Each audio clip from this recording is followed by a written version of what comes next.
안녕하세요. 곽복선입니다. 오늘은 원포인트 중국 역사, 외교의 달인 인상열한 제목으로 말씀드리겠습니다. 중국 역사에서 부영 청죄라는 사자성어가 있는데요. 가시나무를 등에 지고 가서 자기가 죄를 졌다고 이렇게 자복한다, 이런 뜻인데요. 이 고사에 얽힌 유명한 주인공이 인상여와 연파입니다.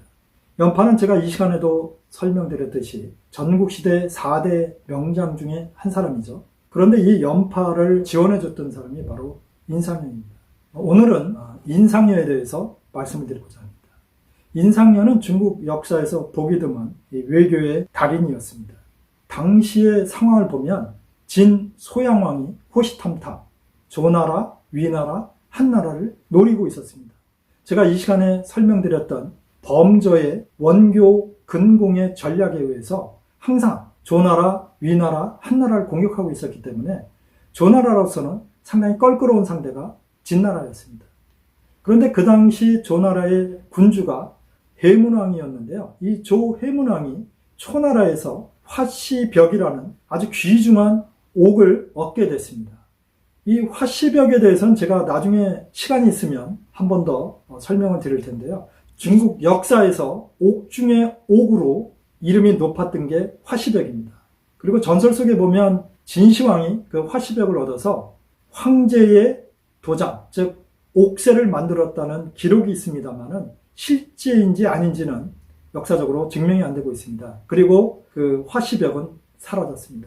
그런데 이 해문왕이 초나라에서 화시벽을 얻었다는 이야기를 들으니까 이 욕심이 많은 진소양왕이 제안을 합니다. 내가 15개의 성을 줄 테니까 그 화시벽을 나한테 보내라. 여러분 생각해 보십시오. 15개의 성, 그러면 지금으로 치면 15개의 도시인데요. 15개의 도시를 주고 구슬 하나를 얻어온다? 그 구슬이 얼마나 대단하면 그러겠습니까? 해문왕이 고민에 빠졌습니다. 자기는 화시벽을 얻어서 좋아했는데 이게 오히려 화근이 된 것이죠. 그래서 신하들과 함께 이야기를 해봤습니다. 이거 어떡하면 좋소? 그러니까 신하들이 다 설왕설래하는 것입니다.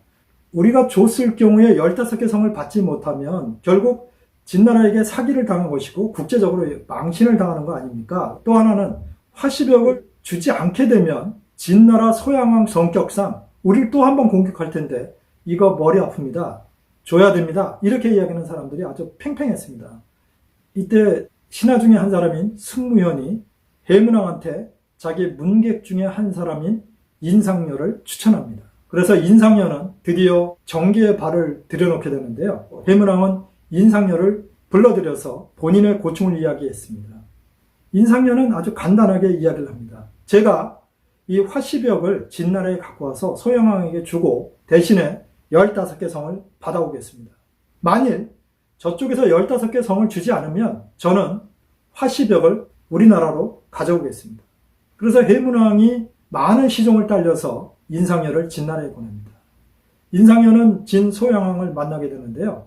진소양왕은 다른 나라의 사신이 오면 원래 대전에서 정식으로 맞아들여야 되는데 누각에서 술판을 벌여놓고는 인상여를 맞아들인 겁니다. 진소양왕이 본심이 어디에 있다는 걸 이미 눈치채게 됐죠. 아, 이 사람은 성을 줄 생각이 없구나. 옥만 뺏으려고 하는구나. 이런 판단이 드는 것입니다. 그래서 인상여가 일단 옥을 바쳤는데요. 예상대로 진소양왕은 그 옥을 보자마자 인상여는 거들떠 보지도 않고 옆에 늘어서 있는 첩자들한테 아, 이걸 한번 보라고 그러면서 자기들끼리 난리가 난 것입니다. 이걸 본 인상여는 큰 소리로 대왕! 그 옥에 대해서 제가 말씀드릴 게 있는데요. 지금 잘 찾지 못하시는 흠이 있으니까 그 흠집을 제가 알려드리겠습니다. 잠깐만 주십시오. 그러니까 진소양이 아무 생각 없이 이 화시벽을 인상여에게 줬습니다.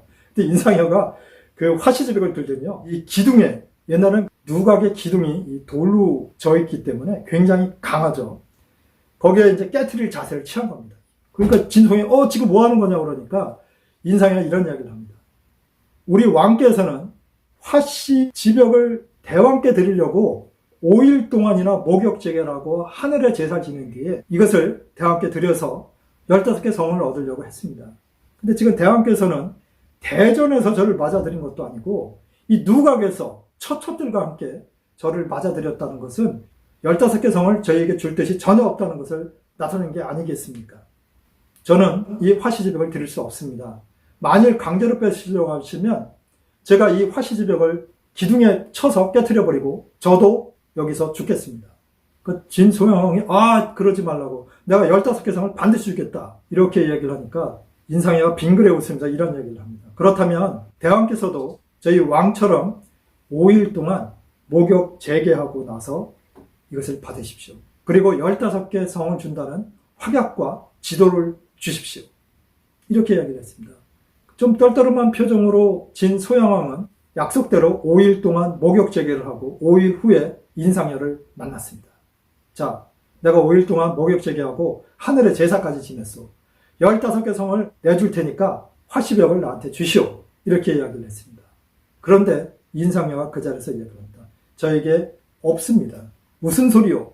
제가 대왕이 목욕 재개하는 5일 동안 제 부하를 시켜서 화시지벽을 조나라에 다시 돌려보냈습니다. 그 소양왕이 화가 머리끝까지 났죠. 5일 동안 목욕 재개하라고 일국의 군주한테 그렇게 요청을 해놓고는 본인은 화시지벽을 돌려보냈다고 그러니까 얼마나 화가 나겠습니까? 그래서 이게 뭐 하는 짓이냐고 이렇게 얘기를 하니까 오히려 인상현은 큰 소리를 쳤습니다. 대왕, 진나라를 흥성시킨 진목공 때부터 지금 대왕 때까지 200여 년 동안 다른 나라랑 맹약을 하고 나서 지킨 적이 없습니다. 그러니 저희가 화시지벽을 드려도 15개 성을 줄 리가 만무합니다. 먼저 15개 성을 우리한테 넘기십시오. 그러면 제가 우리 왕한테 이야기해서 화시지벽을 대왕께 바치겠습니다. 그러니까 진소양왕 알았다. 내가 15개 성을 주겠다. 일단 너는 귀국하라. 사실 진소양왕은 인상열 죽이려 했습니다. 그런데 외국에서 온 사신을 죽인다? 이것은 다른 나라랑 관계에 있어서 굉장히 중대한 영향을 미치기 때문에 죽일 수가 없었던 것입니다. 정말 기분은 나빴지만 인상열을 돌려보냈습니다. 그래서 인상열은 아주 의기양양하게 조나라로 돌아왔고요. 회문왕은 자기 뜻대로 화시벽을 지킬 수 있었습니다. 그래서 중국에서는 이것을 내자로 완벽귀조라고 합니다. 우리가 쓰는 완벽이란 말이 여기서 유래됐다고 이야기하고 있는데요. 이 완벽귀조의 고사 속에서 인상열을 높게 본 해문왕은 그를 대부가 아닌 상대부의 자리에 앉힙니다. 사실 문객이었기 때문에 대부만 시켜도 상당히 높은 벼슬을 주는 것인데 상대부를 시켰던 것입니다. 그래서 우리가 잘 아는 연파 장군과 같은 지위가 됐습니다. 사실 연파는 인상여와 어릴 때부터 알았던 친구가 아닙니다. 그러나 인상여가 전개에 등장하고 이 연파와 굉장히 밀접한 파트너 관계를 맺으면서 친해졌고요. 그래서 우리가 우정을 이야기할 때 문경지교라는 말까지 쓸 정도로 굉장히 돈독한 사이가 됐습니다. 오늘은 인상여가 외교에 있어서 처음으로 성공을 거두고 상대부 자리에 올라갔던 완벽귀조, 즉 화시지벽을 아주 안전하게 진나라에서 되돌려왔던 그 이야기를 드렸습니다. 다음번에는 인상의 또 다른 외교 성과와 부영 청제에 얽힌 이야기를 드리겠습니다. 시청해 주셔서 감사합니다.